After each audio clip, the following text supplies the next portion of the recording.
non-Yoruba equivalent. That it is only one who is able to, it's only one who is able to think deeply that would appreciate the favors of Allah subhanahu wa ta'ala. Right? If one is a surface thinker or one feels entitled, the tendency that the individual may not be able to appreciate what Allah subhanahu wa ta'ala has done for him or her is there. Hence, the scholars will tell us that look, you want to appreciate the favors of Allah upon you when it comes to mundane issues, wealth, marriage. None of us look at those below you. But unfortunately, some of us do not even see those behind us, below us. Right? For some of us, it's not a hassle. We want to eat for breakfast, or want for lunch, or want for dinner. Everything is already there. Like a month, 2 months, 6 months, some of us will not need to bother in any sense or in any way about what am I going to eat, right? For the next 1 year, for the next 6 months, as the case may be. But it's not the case for some people. For some people, if breakfast is certain, lunch is not going to be. If lunch is certain, dinner is not going to be, right? So if we do not appreciate or understand that these people like this exist, we may look at that thing we need at that moment and still feel that, oh God, you haven't really done much for me. That's one. Secondly, if you could think 10 years back, it's like a thought experiment. Am I audible? Yes, you are. Okay. If you could think 10 years back, 15 years back, 20 years back, you would realize that there were sets of dua that you made to Allah subhanahu wa ta'ala, things that you really, really needed at that time. For some of us, it's about graduating. For some of us, it's about marriage. For some of us, it's about a child. And then we begged Allah for that thing. Allah gave us that thing. And we forget. When the next challenge comes, it seems to us that has Allah ever really done something good for me? So it's actually people who really can think and look at their past that would really appreciate the fact that yes, Allah has always really been there. And then we've talked about this several times. So, but it's related to what I'm talking about. The way the world is, about ups and downs.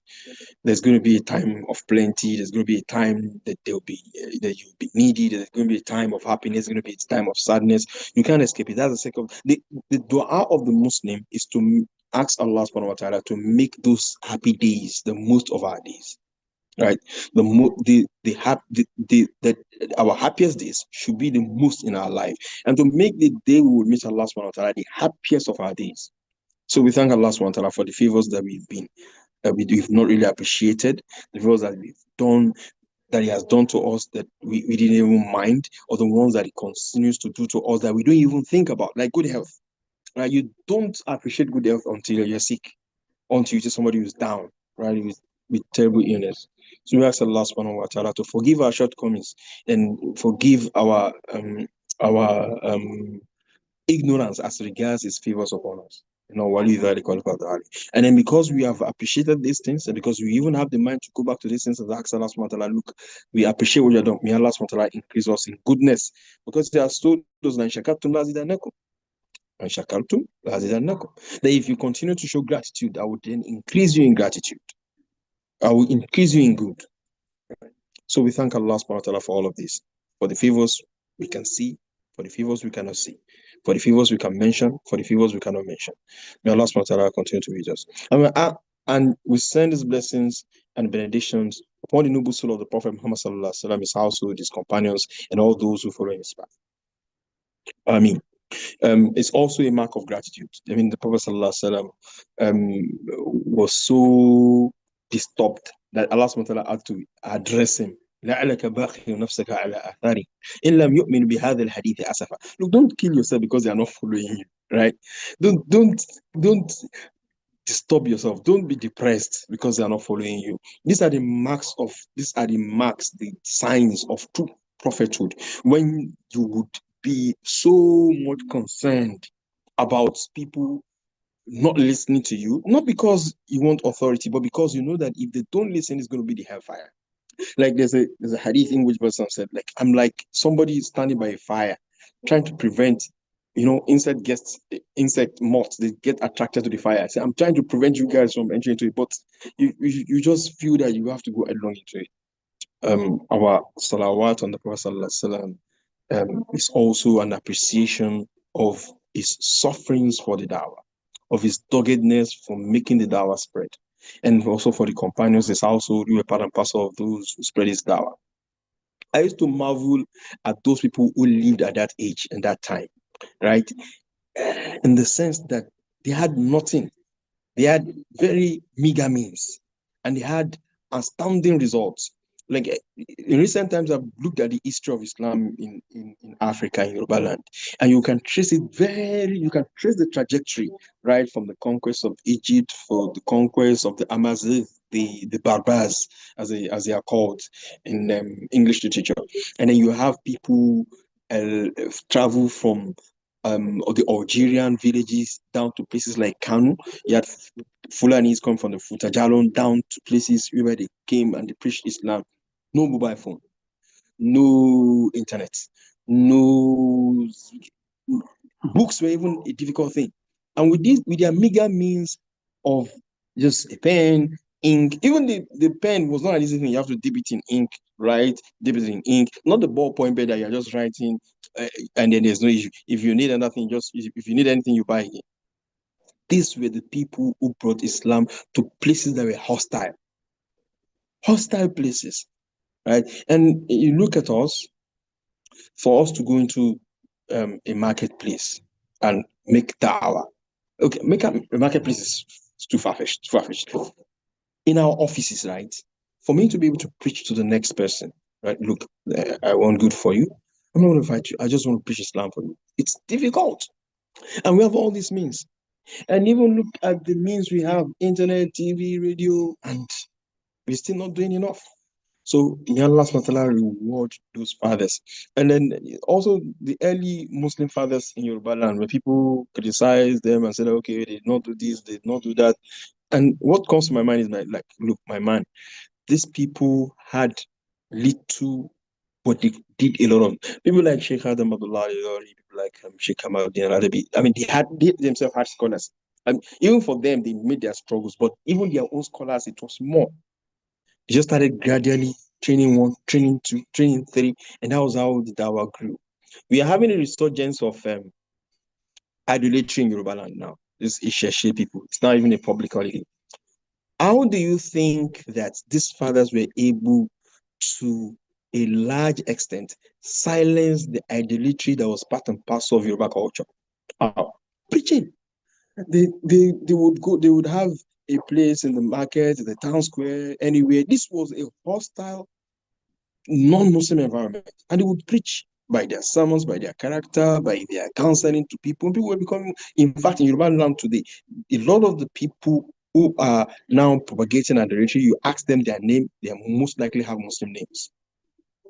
Yeah, Islam never became the culture or the administrative structure in Yoruba land as it became in Ariwa because of the jihad of Imam Fodio, right? But these fathers really made a lot of efforts.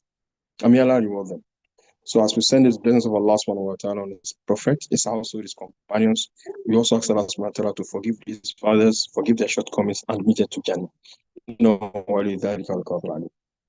Basically, it's not an history lesson, but an extension of what our brother, Ustad Suleiman Kabiawu, discussed last week, where he was discussing the hierarchy of relationship. And then I don't know if you mentioned this verse, but I would like to start from the verse. And Surah An-Nisa, Allah says, وَعْبُدُوا اللَّهَ وَلَا تُشْرِكُوا بِهِ شَيْئًا وبالوالدين إحسانا وبذي القربى واليتامى والمساكين والجار ذي القربى والجار الجنب والصاحب بالجنب وابن السبيل وملكت أيمانكم إن الله لا يحب من كان مختالا فخورا. In this verse, Surah An-Nisa, verse 36 or so, Allah subhanahu wa ta'ala sort of summarize this hierarchy.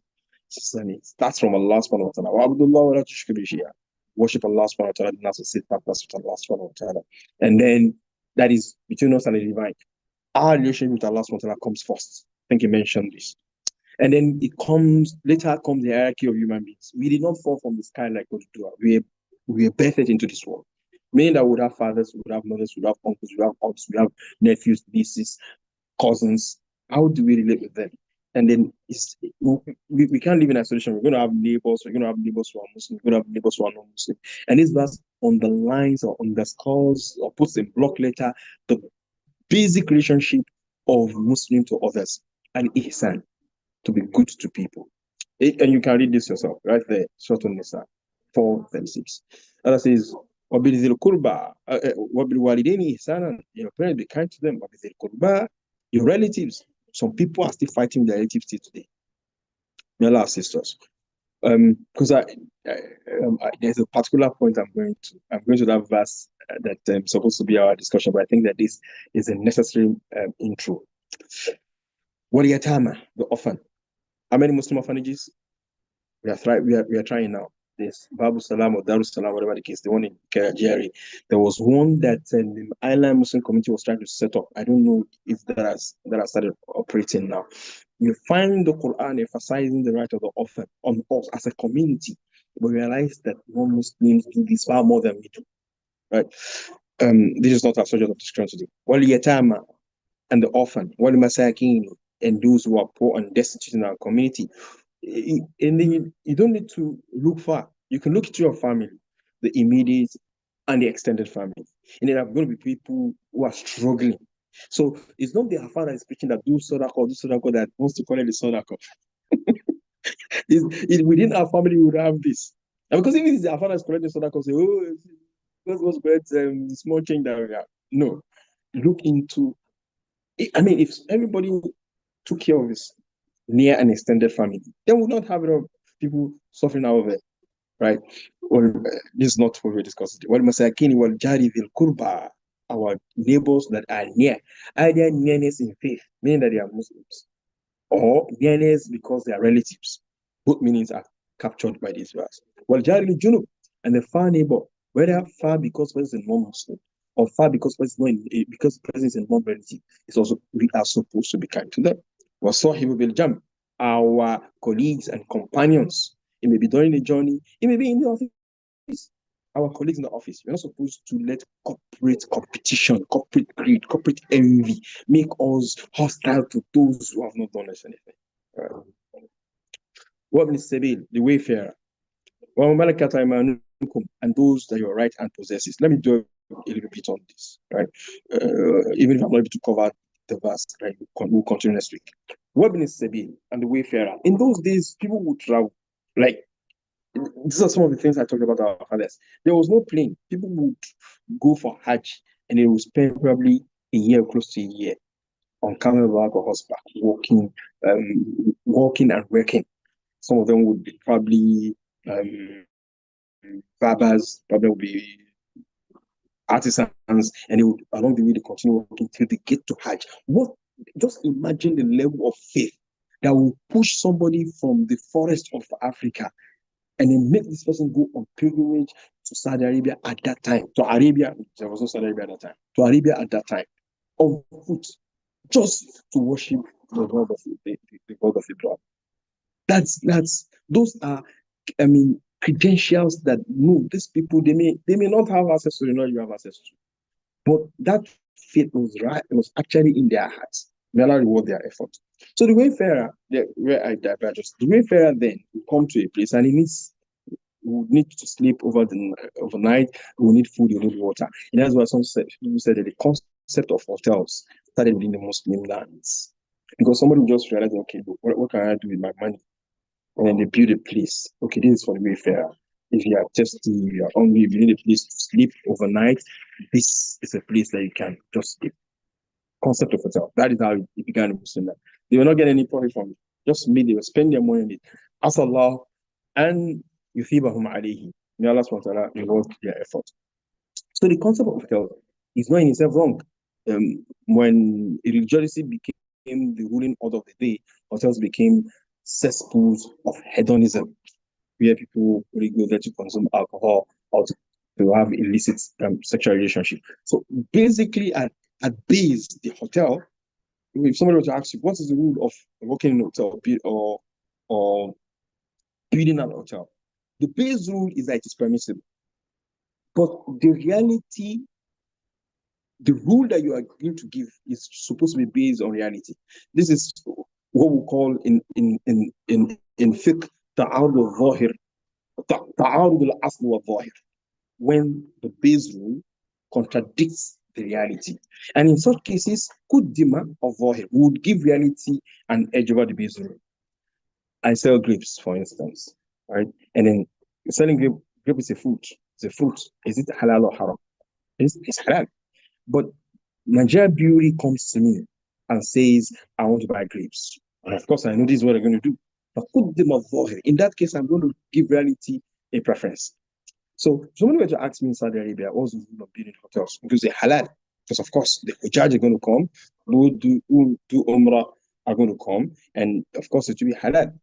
But in Nigeria, if somebody says I want to build a hotel, oh, no, it's not permissible because of course we know what hotels are used for in Nigeria. Wabin Sabil. So you're supposed to be kind to the wayfarers. وَمَا مَلَكَتْ أَيْمَانُكُمْ. And the slaves, at that time, slavery was in vogue. Unlike, and this is not deliberately being cantankerous about, I mean, Islamically, um, you have all these verses talking about kindness to slaves. But you do not have comparable verses in any other religion, not in Christianity alone, any other religion about kindness to slaves. In fact, I once read a particular, what's it called? A particular academic who said that the kindness Islam imposed on slave owners made the abolition of slavery longer than expected. If you intended the criticism, at the end of the day, it's still a plus in the sense that you're supposed to feed them from what you eat, to clothe them from what you wear. Slave, right? If that is how Islam has mandated us to deal with slaves, now let's look at our domestic helps, our domestic servants. These are not slaves; they are workers with us. And look at our gatesman, look at our drivers, right? These are people who work for us. We're supposed to respect and then not burden them beyond the terms of our agreement. If we employed him to open the gates, that is what he's supposed to do. Any other thing that we want to give him as a service, either we pay him or allow him to do it at his or our own volition. But that's not usually the case. Or you specify that okay, what you want to do is not just what you want to do is not just a security. You're also going to watch the car. You're also going to do this and that and that. You have all these things packaged, and it reflects in the money you're going to pay to this person, right? Islam is a complete religion, and the concept of justice is as emphasized as anything. In fact, the entire structure of Islam is justice. This entire structure of Islam is justice. Only people who are swayed by alien ideologies and philosophies who never thought these things out, right, will feel that, oh, why Islam not address the right of this? Like when you look at the woman and see the rules that Sharia laid down on women, they know this is unfair. No, it is very fair. It is justice. It is you who went to borrow the ideology of all the gender are the same thing, they are equal, and then you want to bring it into Islam. You're the one who's making an error. The genders are not equal, right? The male is biologically, emotionally different from the female, and that is why Islam gives them separate roles. When Allah subhanahu was addressing Adam, this verse I've quoted it several times here, that Allah told Adam to not allow Shaitan to take you out of Jannah, fatashqa, or you be in loss. And then what was the loss? You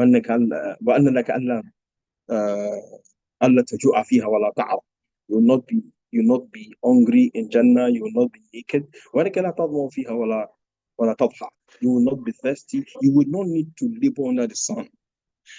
I think it was Ibn Ashur who said, look at the fact, or Qurtubi, either of them, said that Allah was addressing Adam, laboring under the sun, sweating for provision is the exclusive right of not right, the exclusive responsibility of a man.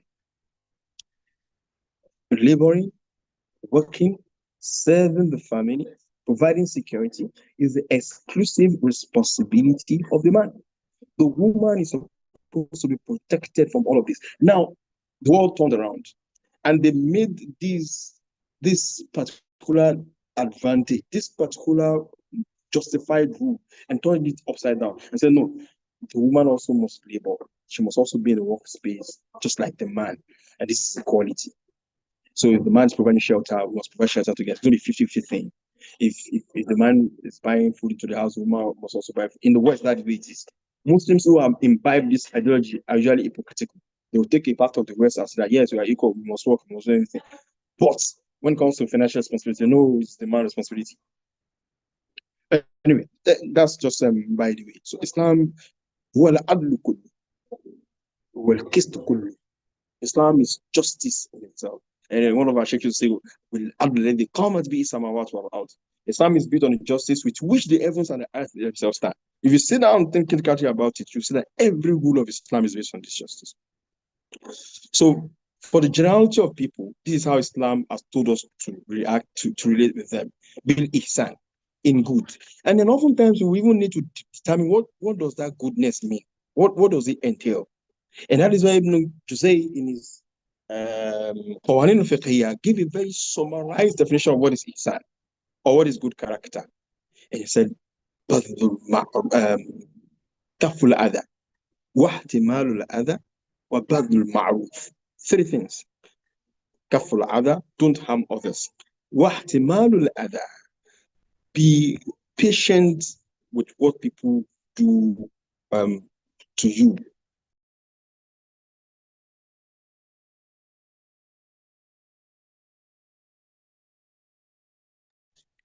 No, sorry. كف الأذى واحتمال الأذى وبذل المعروف. Right? Don't harm others. Do not allow harm to come from you to others. When people do harm to you, be patient. Right? You may remove yourself from the harm, but don't go around trying to reciprocate in such a way that you won't cause greater evil. Right? وَبَذْلُ الْمَعْرُوفِ. And then you do the best to people. You are generous, whether it comes to wealth, whether it comes to advice, whether it comes to care. You're generous in these things. So for the generality of people, حَتَّى كَافِرُونَ, even the kafir amongst them, this is the rule, right? So we talk about the hierarchy of relationship. This is the universal set of how we have to relate with people. But the verse that I actually focused on is the verse where Allah says, Al-akhillah, and where Allah was talking about al-khulla or al-khilla, that close friends in Qiyamah will be enemies to one another. Close friends in Qiyamah will be enemies to one another. And that's why I want to narrow down what we discussed with Ustaz Sulaiman to what are those things that when we say that we should live with people in the best of ways, in one way or the other, we're still going to have people who are going to be closer to us than others. And these people, we call them friends. Apart from our parents and our relatives, we still have these friends. In fact, the word akhillah is the plural of khalil. Allah says, that close friends in this world will be enemies in Qiyamah. إِلَّا الْمُتَّقِينَ, except those with Allah subhanahu wa ta'ala. And that is what we want to discuss today.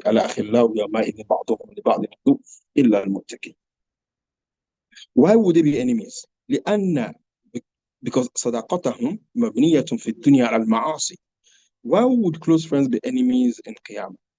Why would they be enemies in Qiyamah? Because their closeness, their being friends in this world was based on the disobedience of Allah subhanahu wa ta'ala. And everything that is based on the disobedience of Allah subhanahu wa ta'ala in this world would become a thing of sorrow for the individual in Qiyamah. So Ibn Juzay has a chapter in his Qawanin Fiqhiyya that he called Adab al-Suhba. If one does not want to be part and parcel of those who would become an enemy to his friend or a friend in Qiyamah, based on the fact that the very fundamental nature of their friendship was premised on disobedience of Allah subhanahu wa ta'ala, then one has to take this into cognizance. Before he started mentioning this attribute, he mentioned something. He said that people differ on the reason they become friends with you. He said, number one, people want to benefit you and then also get benefit from you. Yeah. And then there are people who just feel that no, we are friends because of the fact that you are Muslims. Because the reality of it is that yes, Muslims are brothers to one another. But at times we realize that it is a generic brotherhood that does not reach into that deep friendship. Right? At times you may have a friend who is non-Muslim who would be so much concerned about your affair than your brother Muslim you meet every day. Right? So the best type of friendship is one that الذي يجمع بين الدين والدنيا أو بين الإيمان والصداقة. Right? So الصداقة في الإيمان. Then it's also followed with the fact that this person really wants good for you. Right? At times it doesn't correlate. In fact, it's one of the things I've seen that look at times you would meet somebody, you share the same ideological positions on a lot of issues. Oh, this things are bid'ah, he agrees with you, this things are bid'ah. Oh, this is sunnah, he agrees with you, or she agrees with this is sunnah. Oh, yeah, we agree on that, and then we are able to relate to each other very well. But when it comes to personal issues and personal problems, and then you need their help there and then, they would not be able to assist you. They will not be able to assist you. They're not going to assist you. I mean, I've experienced this, right? So let me just give you a personal experience, right? So when I was in the Polytechnic, I was a member of the student union. And because you had these human rights activist groups that we belong to, and at the same time, okay, I was also a member of the MSSN. And then there are friends I made within the human rights movement that I can't compare the level of care they have for me compared to friends that I had in the Muslim community. I'll give an example. There was a particular year, our family had a particular issue with some individuals, and I needed lawyers. And then I called one of the brothers. I mean, there are people who just sit in our halqa and listen to us, and I called him, and his response was demoralizing. So after the first call, he refused to pick my call again because he was expecting payment, and he felt that okay, even if it worked for me, he would not get paid, and that was it. And then compared to my experience on campus, like if you have such a problem, you're going to have, in fact, then the NCP, National Conscience Party of Ghani, just have a problem with the school authority on the basis of your right, and you go to them, and these people, you're going to get a lawyer. You don't.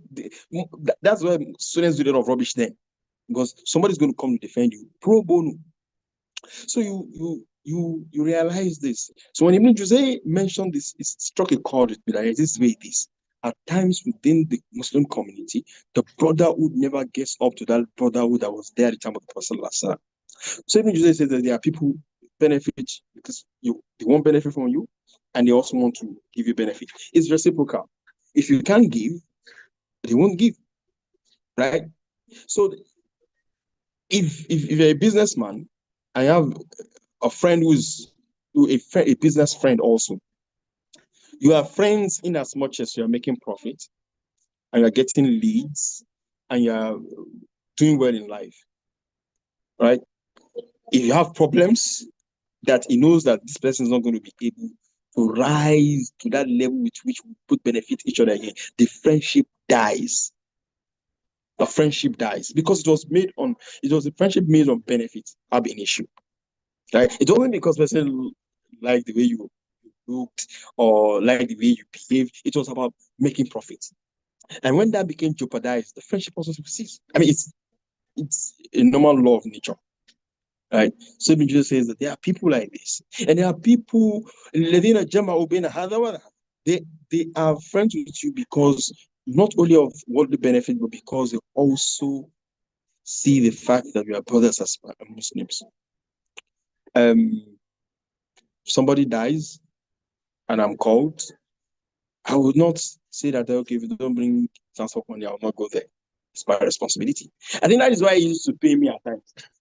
I later realized that this is the reason why. Because of course, I would not, at the point that the person, the Muslim is telling me that I've got this issue, I want you to assist me. Nothing comes to my mind. And I'm not saying these are self-praise or whatsoever. It's just the way I've been wired since we began to learn this stuff. This is what Islam said. At that point in time, what would come to my mind is how do I assist this person? If I can, I do it. If I cannot, I link him with somebody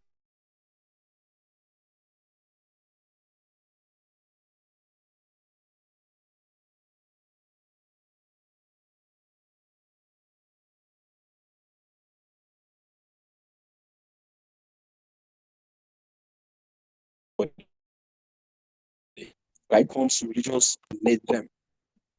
So people mix up Sadaqatu al-Masail.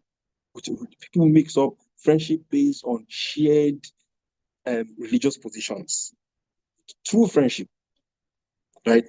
So if you understand this, like Ibn Juzay is saying, you will not be disappointed, right? And oftentimes these things will come to the fore when there's a crisis.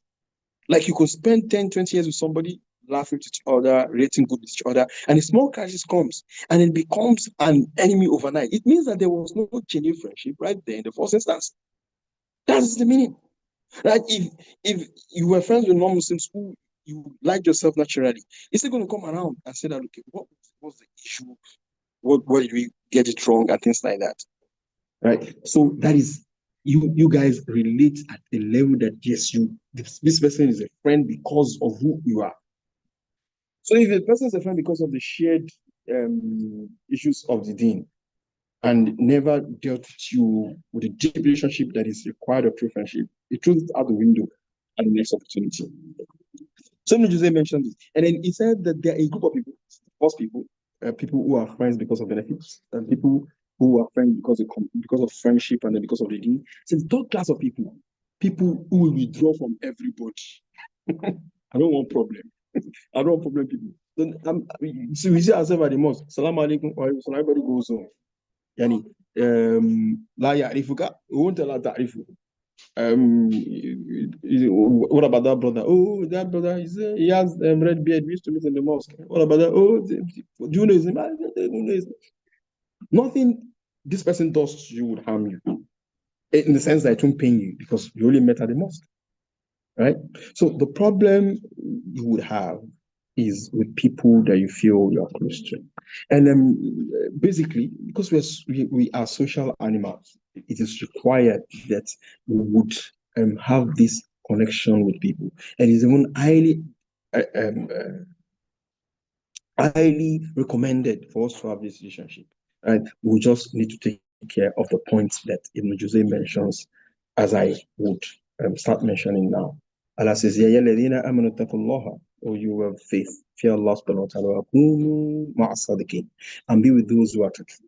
You should always have a community that you are associated with. إنما يأكل الذئب من الغنم القاسية.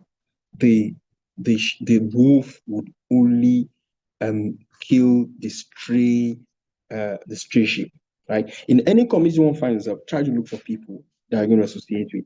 However, before you allow anybody into your heart as a friend, not as a lover this time, as a friend, then the following has to be taken care of. قال رحمه الله الأول أن يكون سنيا في اعتقاده. Anybody you want to have as a close friend, ينبغي أن يكون سنيا في اعتقاده. Should be based upon the sunnah. Upon the sunnah does not mean that this person has beards.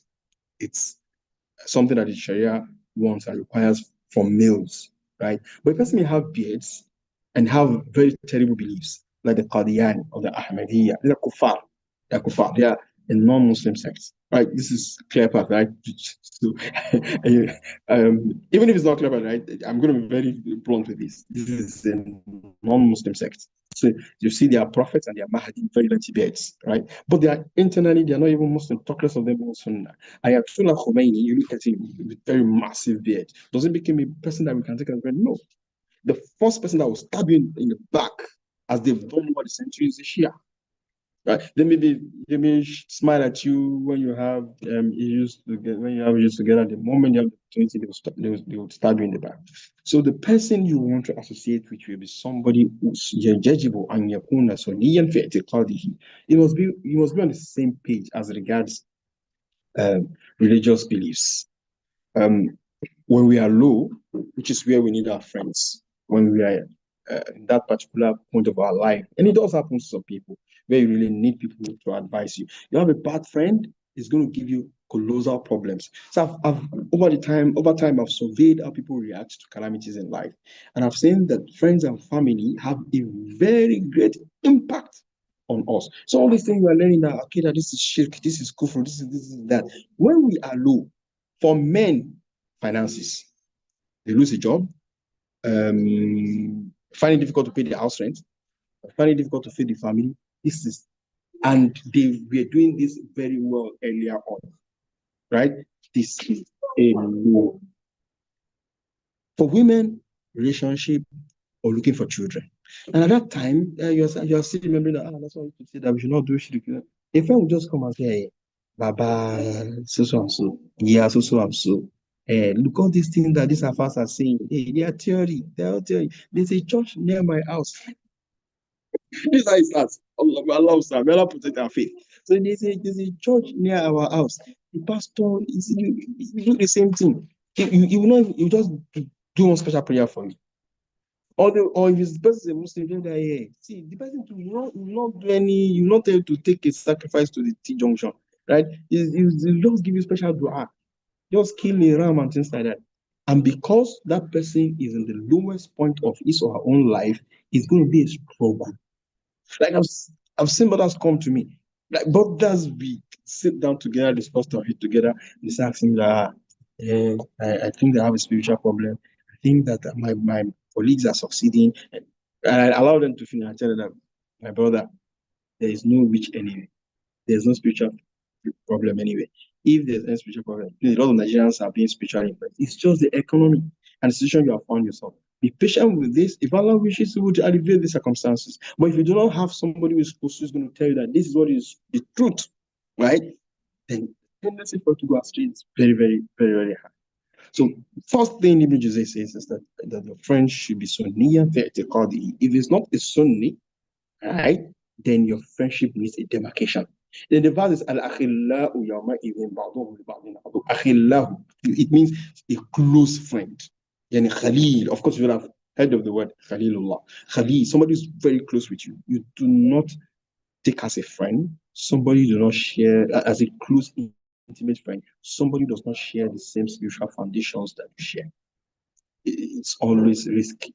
May Allah give us a firm understanding every day. ثانيا, and the second one, أن يكون تقيا في دينه.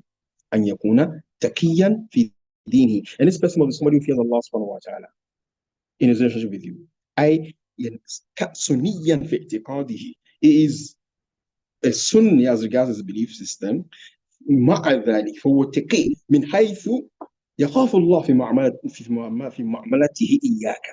He fears Allah subhanahu wa ta'ala about how he deals with you. There's a difference between what you read in the books and how you relate with people.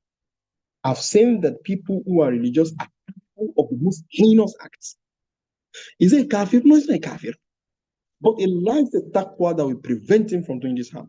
I don't know if, well, we are in social media era. In the UK, there's a very popular religious institute. One of their star teachers, a Quran teacher, it was almost unbelievable. He was abusing a young girl sexually. And there was no, it wasn't rape, right? But it was just so a dirty thing to do. The woman was a student, and then I don't know how they got to that level, and they were recording a very young girl. Initially, we thought she was a teenager. She was not, right? In the West, everything is open, right? So I think the FBI, the affidavit that was signed by the officer who arrested him was out there in the open. Though they deducted the age of the girl, but some people said, no, this is actually a very young girl, right? And then you ask yourself, Alam yakun sunniyan? This guy's in his belief system is not like, yes. Like in Lam yakun taqiyan. He did not fear Allah subhanahu wa ta'ala as regards his relationship with others. Right? So anybody wants to make close to us should fear Allah subhanahu wa ta'ala. And I tell people this. See, our Muslim brothers may swindle us, which is a norm now. The person has beards does not mean the person cannot be financially a criminal.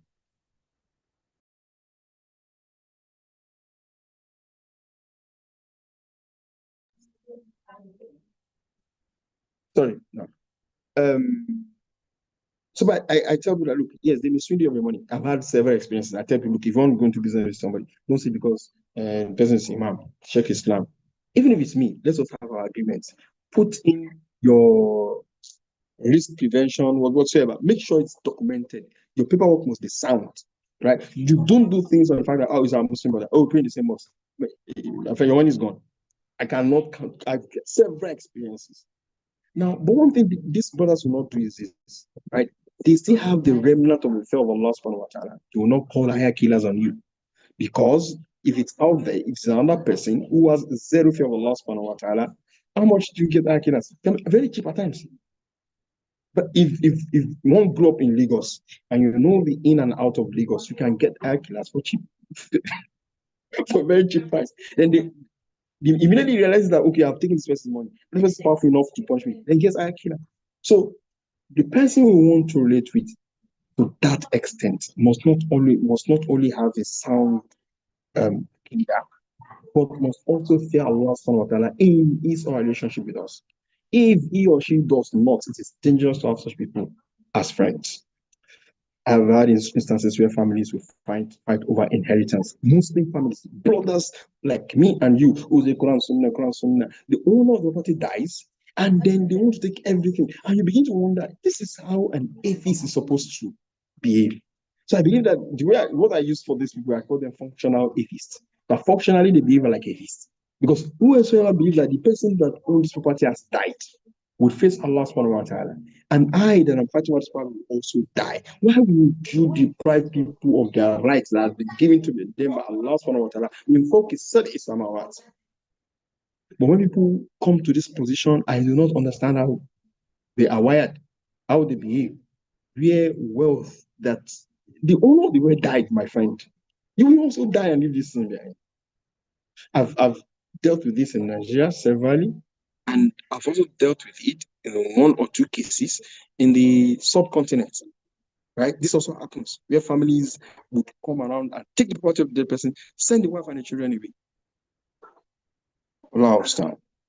وأن يكون تقيا في دينه فإنه إذا كان بدعيا أو فاسقا ربما جر صاحبه إلى مذهبه أو ظن الناس فيه ذلك فإن المرء على دين خليله. And Mujahid says that look, if he's not fearful of Allah subhanahu wa ta'ala, it may even infect you. Apart from harming you, it may infect you with this madness, right? Because we are usually influenced by the type of people who move with.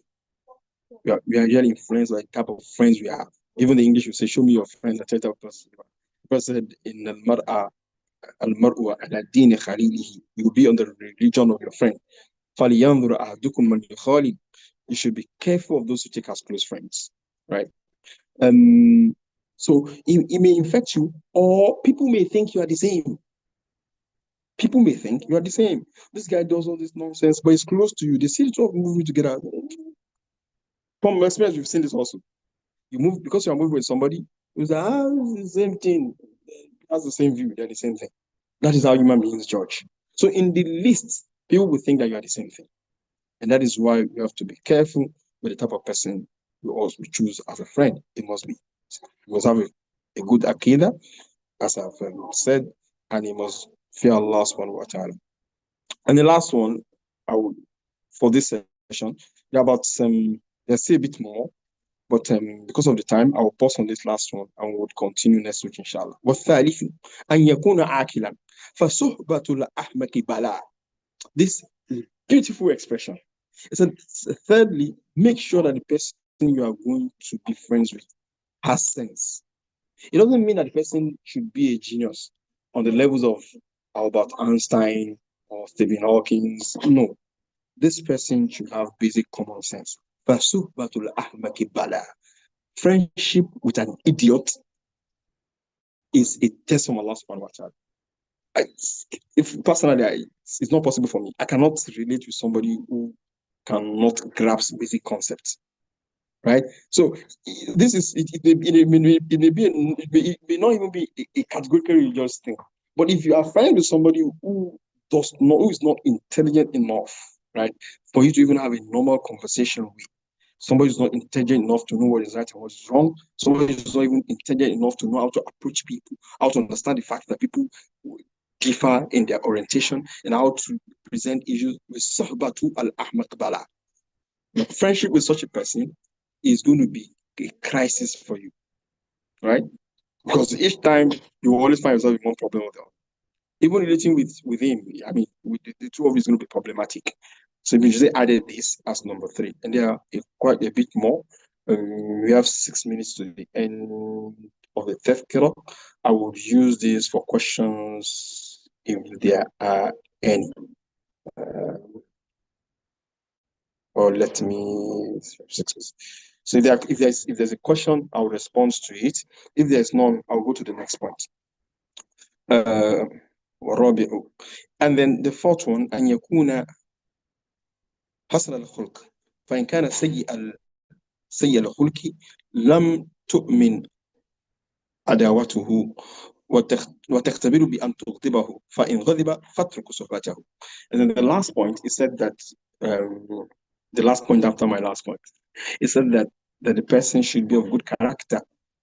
And then he said, how do you test his character? Make him angry. Maybe we should not do this, right?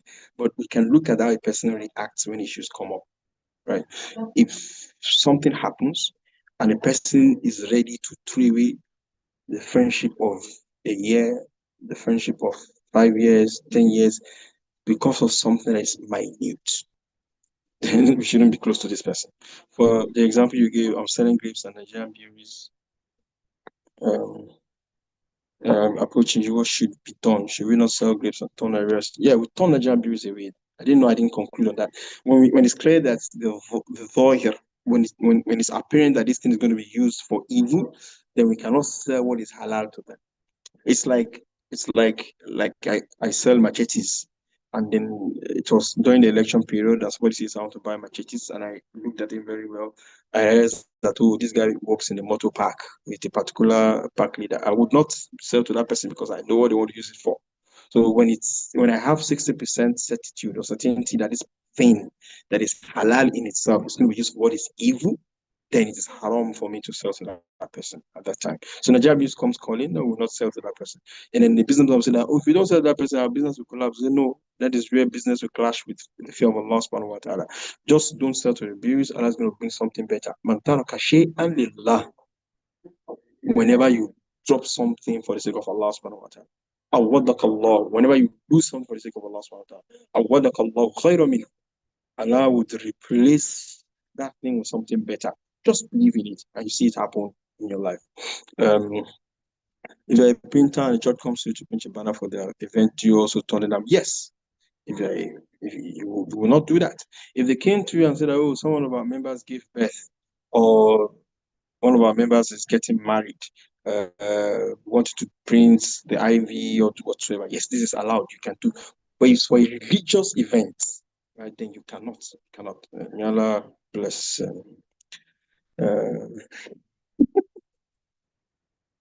As a head of a regulatory agency, if a brewery approaches me for import permit for a key raw material, what should I do? Allahu Alam. This is part of the challenges in a secular state, right? Whereby you're there, you don't have you have little choice, right? In an environment of what is haram. I was at a particular place and a question like this was asked. I think it was probably Lighthouse. And I give the example of one of my students then, because I was teaching them. So they had they were a group of Air Force officers, and then they had the commander whatsoever of the was a Muslim, and everybody liked him. because he was spending the money judiciously.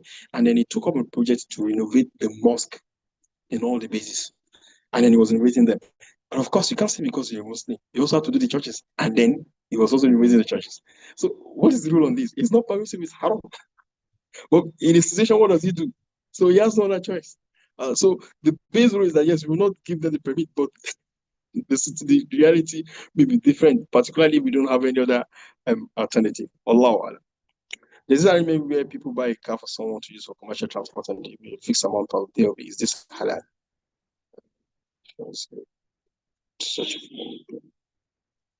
Okay, let me. Okay. It depends on how this arrangement is, right? The conventional hire purchase, right, is haram. Why is it haram? Because you cannot merge leasing and purchasing in Islam. Leasing is called ijara, and purchasing is bay.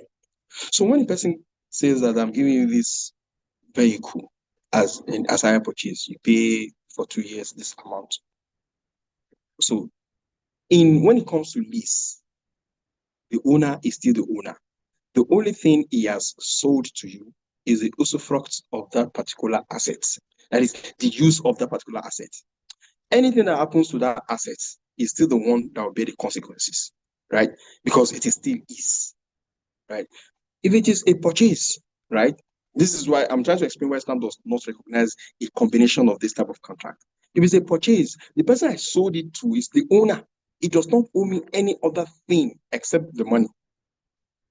I sold it to him for 10 million and he's paying me in installment. Well, does he owe me a car? He doesn't owe me a car. He owes me money. I cannot say, okay, give me back my car. As happens in conventional purchase systems.